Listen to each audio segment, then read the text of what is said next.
कैसे हैं प्यारे साथियों? उम्मीद करता हूँ कि आप लोग बहुत अच्छे होंगे, स्वस्थ होंगे, मस्त होंगे और मन लगा करके पढ़ाई कर रहे होंगे। मैं भगवान से हमेशा यही प्रार्थना करूंगा कि आप दिन दुगुना रात चौगुना मेहनत करिए और आगे बढ़ते रहिए। अगर आप ये वीडियो मेरे चैनल पे देख रहे हैं तो वहाँ पे आपका बहुत बहुत स्वागत है, और आप अनु सर के साइंस संग्रह पे देख रहे हैं तो वहाँ पर भी आपका बहुत ज़्यादा हार्दिक अभिनंदन है। तो चलिए आज हम लोग जो फिजिक्स का फर्स्ट चैप्टर है विद्युत आवेश तथा क्षेत्र, उसके बारे में विस्तार से जानेंगे, ठीक है। और उसका समझिए इंट्रोडक्शन रहेगा, डेमो क्लास रहेगा। बस इसमें हम लोग आवेश के बारे में पूरा एक एक पॉइंट, आवेश क्या होता है, आवेश कहाँ से उत्पन्न होता है, आवेश का मात्रा क्या होता है, आवेश किसे कहते हैं, यानी आवेश के बारे में पूरा एक एक चीज आपको बताएंगे, ठीक है ना। तो चलिए बिना देर के वीडियो को स्टार्ट करते हैं। जैसे कि आप देख लीजिए यहाँ पे बिहार बोर्ड 2025 के जंग अनु सर के संग, ठीक है। तो चलिए आज स्टार्ट करते हैं। सबसे पहले आप यहाँ पे देख लीजिए कि हम लोग का बुक है, तो उसका फर्स्ट जो बुक है उसका नाम है इलेक्ट्रोमैग्नेटिज्म।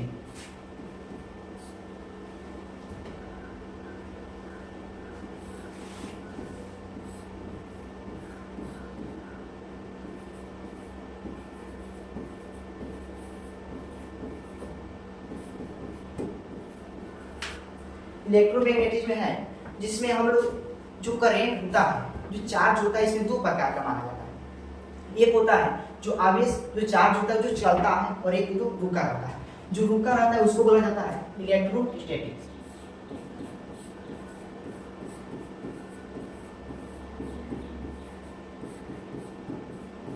ठीक है, एक होता है इलेक्ट्रोस्टैटिक्स और एक होता है इलेक्ट्रोडायनेमिक।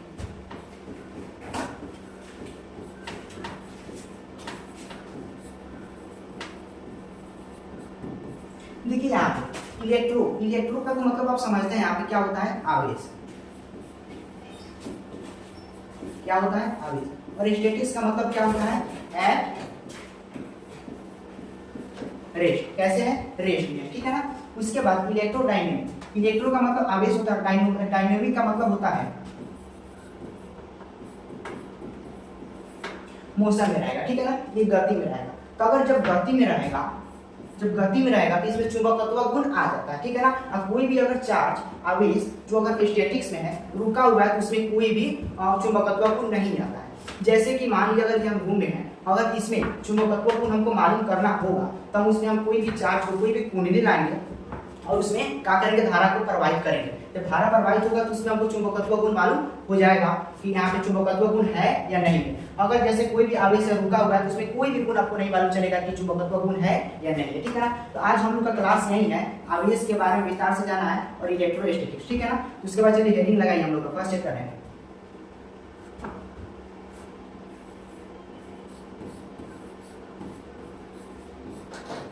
आवेश।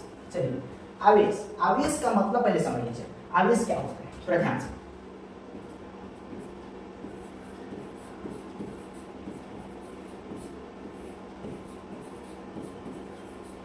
आवेश पदार्थ का वह मूलभूत गुण है या इकाई है जो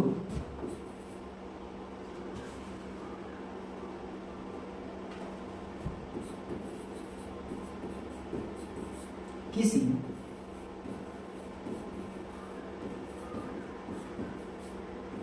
इलेक्ट्रॉन की कमी या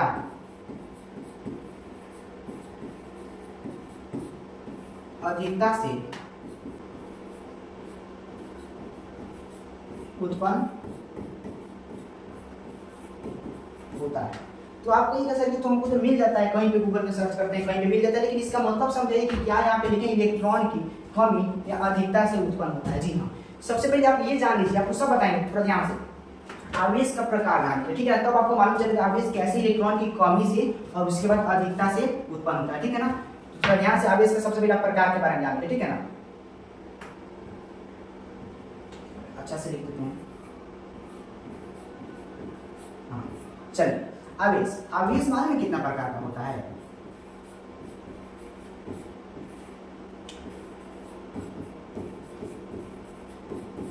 आवेश का प्रकार जानते हैं आप? आवेश दो प्रकार का होता है, एक होता है धनावेश और एक होता है ऋणावेश।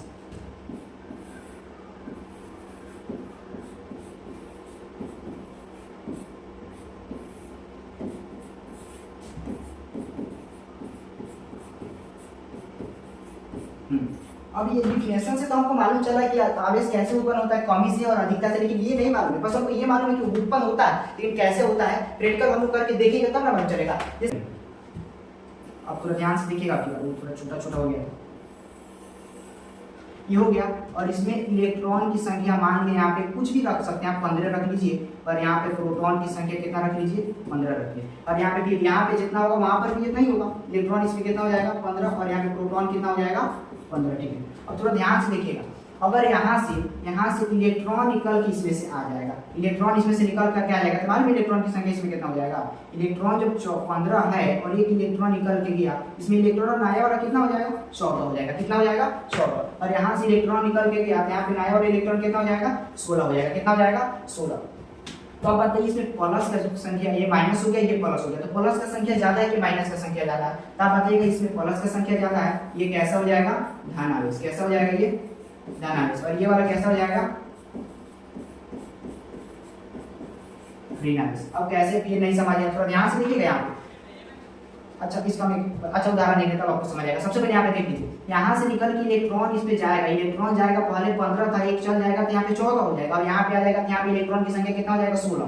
तब अगर इसमें कंपेयर किया जाएगा, इसमें और इसमें कंपेयर किया जाएगा, तो धनावेश का संख्या ज्यादा है कि ऋणावेश का संख्या ज्यादा है। तब बताइए धनावेश का संख्या, तो ये कैसा हो गया, धनावेशित हो गया। और इसमें देखा जाएगा ऋणावेश का संख्या ज्यादा है कि धनावेश का संख्या ज्यादा है, तब बताइएगा इसमें ऋणावेश का संख्या ज्यादा है तो ऋणावेशित हो जाएगा। ठीक है, कोई दिक्कत इसमें। चलिए, यानी कि हम इसे ये बात सीख लेंगे, तो यहाँ पे लिखिए।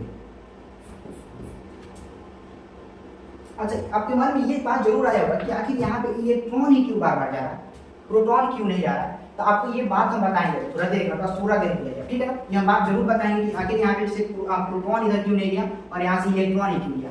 तो यहाँ पे पहले लिख लीजिए, यहाँ पे सबसे पहले नोट लगा करते हैं। कैमरा के तरफ से देख के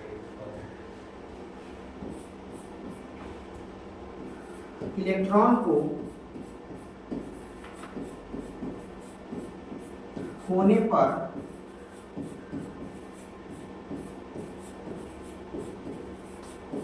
कोई पदार्थ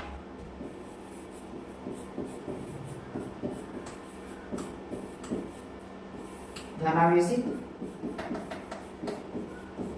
हो जाता है। ठीक है ना, इलेक्ट्रॉन को खोने पर कोई पदार्थ क्या हो जाता है, धनावेशित। जैसे इलेक्ट्रॉन को खो दिया था, 15 है 14 हो गया था, तो क्या हो गया, ये धनावेशित हो गया। ये क्वेश्चन बहुत ज्यादा बनाया है यहाँ पे। धनावेशित आखिर कब होता है, इलेक्ट्रॉन को खोने पर, यानी इलेक्ट्रॉन को एक जगह से दूसरी जगह पर स्थानांतरित कर दिया जाएगा, तो क्या हो जाएगा, धनावेशित हो जाएगा। ठीक है ना, फिर उसी तरह इलेक्ट्रॉन को अब यहाँ पे खोने पर, पाने पर कोई पदार्थ ऋणावेशित, कोई पदार्थ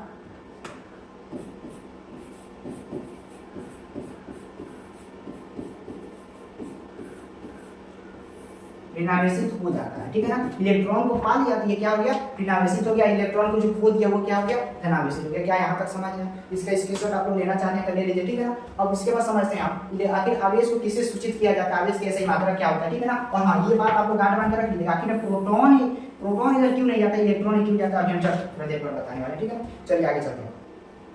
अब हम लोग क्या जानिए लोग, आवेश का प्रकार के बारे में समझ लिए लोग, और ये जान लीजिए कि आवेश को किससे प्रदर्शित किया जाता है।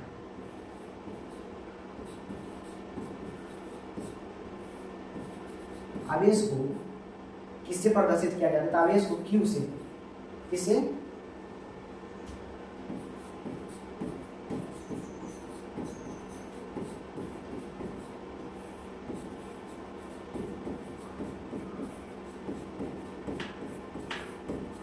किसे क्यू से प्रदर्शित किया जाता है। ठीक है ना, आवेश को किसे प्रदर्शित किया जाता है, क्यू से। और आवेश का ऐसा ही मात्रा बहुत ज्यादा बार एग्जाम में पूछा गया, आवेश का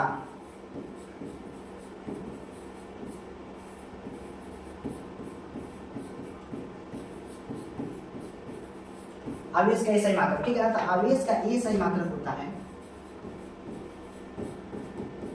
कूलॉम। क्या होता है, कूलॉम। और आवेश का एक और मात्रक होता है, बहुत बड़ा मात्रक होता है आवेश का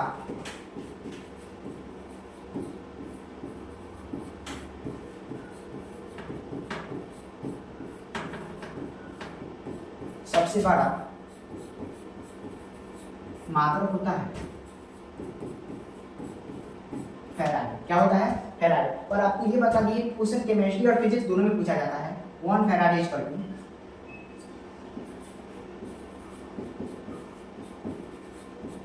1 फैराडे इक्वल टू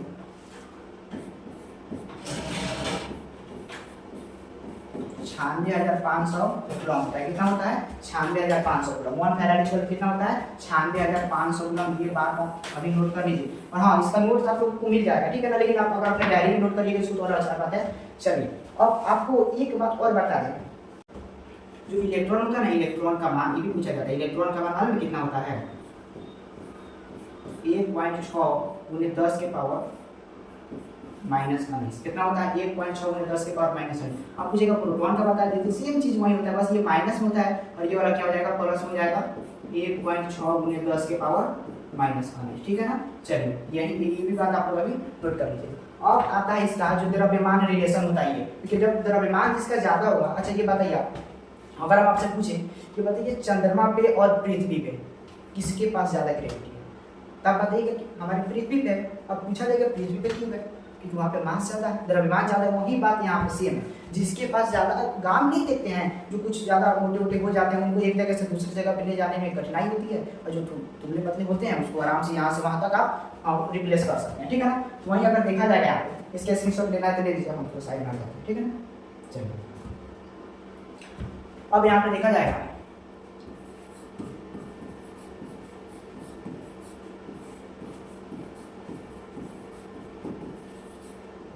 द्रव्यमान संबंध, ठीक है ना। अगर देखा जाएगा इलेक्ट्रॉन का द्रव्यमान और प्रोटॉन का द्रव्यमान, तो जानते हैं इलेक्ट्रॉन का द्रव्यमान कितना होता है? 9.1 × 10 के पावर -1।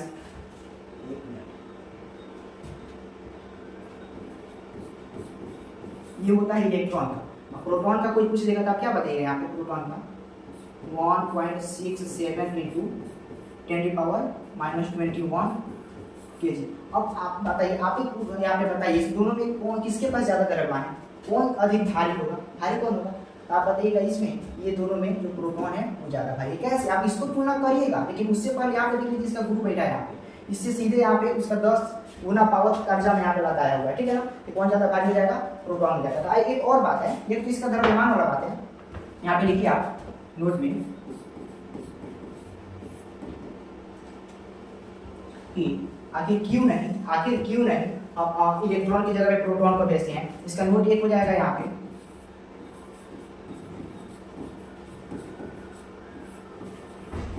द्रव्यमान के कारण, और दूसरी बात जो प्रोटॉन होता है ना वो नाभिकीय बल होता है।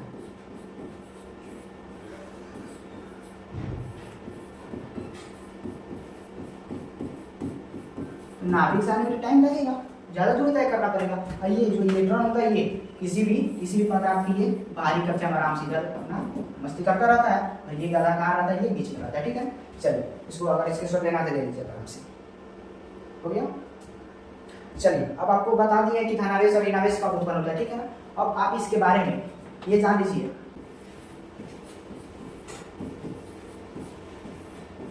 आवेश का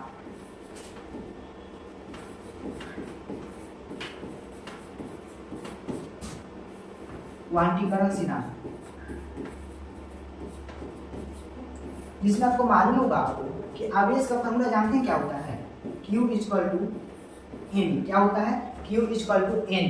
अब आपको लगेगा कि तो खैर हमको मालूम था या नहीं था, लेकिन इसमें बताइए हमको कि Q तो मालूम चल के आवेश है, यहाँ पे N क्या है और E क्या है, ठीक है ना। कि कोई भी चीज जब कोई फॉर्मूला आता है नया उसके बारे में जान लिया जाता है, ठीक है ना। देखते हैं यहाँ पे N क्या है।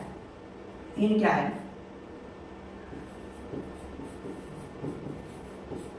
आवेश की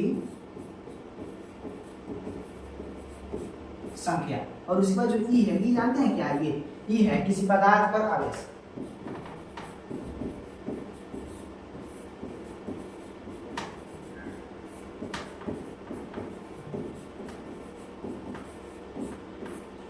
क्या है? किसी पदार्थ पर आवेश। लेकिन इसमें एक बात ये गांठ बांध करके रख लीजिए, एक बात, ये मोटी मोटी बात समझ लीजिए। यहाँ पे जो एन है ना, एन का मान इसमें कुछ आता है जो नहीं हो सकता, और एन का मान कुछ हो सकता है, ठीक है ना। ये बात आप अभी याद कर लीजिएगा, ठीक है ना, जहाँ एन का मान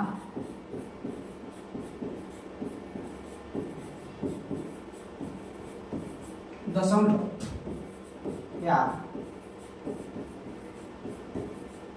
भिन्न में